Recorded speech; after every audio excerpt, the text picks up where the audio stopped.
టీజీ5 news కి స్వాగతం. ఛత్రపతి శివాజీ 393వ జయంతిని పురస్కరించుకుని రంగారెడ్డి జిల్లా జిల్లెలగూడ చందన్ చెరువు వద్ద మీర్పేట్ 44వ డివిజన్ శివాజీ నగర్ వద్ద ఏర్పాటు చేసిన ఛత్రపతి శివాజీ విగ్రహాన్ని మంత్రి సబితా ఇంద్రారెడ్డి ఆవిష్కరించారు. భారతదేశ చరిత్రలో గౌరవించదగ్గ వ్యక్తులతో శివాజీ మహారాజ్ కి ప్రత్యేక స్థానం ఉందన్నారు. రాబోయే యువతకు ఛత్రపతి శివాజీ యొక్క చరిత్ర తెలుసుకోవాలని సూచించారు. Meerpet corporation mayor Durga Deeplav, deputy mayor Teegala Vikram Reddy, Arkala Kamesh Reddy, Bhupal Reddy, స్థానిక బీఆర్ఎస్ పార్టీ, బీజేపీ పార్టీ కార్పొరేటర్లు తదితరులు పెద్ద సంఖ్యలో హాజరయ్యారు. తప్పకుండా ప్రతిష్ఠించుకోవాలి.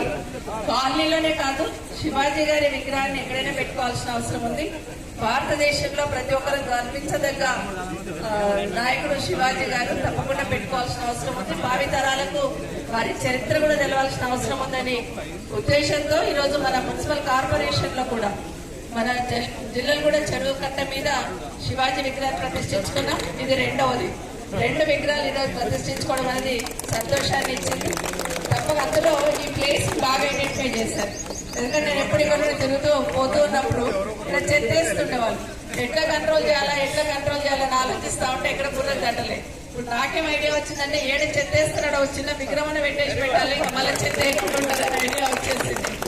ఎంత క్లీన్ చేస్తున్నా తెల్లవారిసరికి మళ్ళీ చెత్త పడుతుంటుంది. కానీ ఈరోజు ఇక్కడ ఈ విగ్రహం పెట్టినంత వైబ్రేషన్స్ వచ్చేసి ఇక్కడంతా కూడా ఆల్మోస్ట్ ఈ ఏరియా అంతా కూడా మంచి అట్మాస్ఫియర్ ఏర్పాటు చేసుకున్నాం. మీ కాలనీ వాసులందరినీ కూడా అభినందిస్తా ఉన్నాను.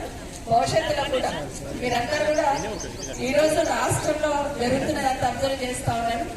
మంచి పని చేసే వాళ్ళకి అండగా ఉంటున్నారనే నమ్మకం, విశ్వాసం నాకుంది. ఆ విధంగా మీరందరూ ఆస్వాదించాలని మనస్ఫూర్తిగా కోరుకుంటూ మరొకసారి మీకు, మీ కార్పొరేటర్ జ్యోతి కిషోర్ గారికి, మీ అధ్యక్షులకి అందరికీ కూడా మనస్ఫూర్తి అభినందన తెలియజేసుకుంటూ సెలవు చేసుకుంటున్నాం.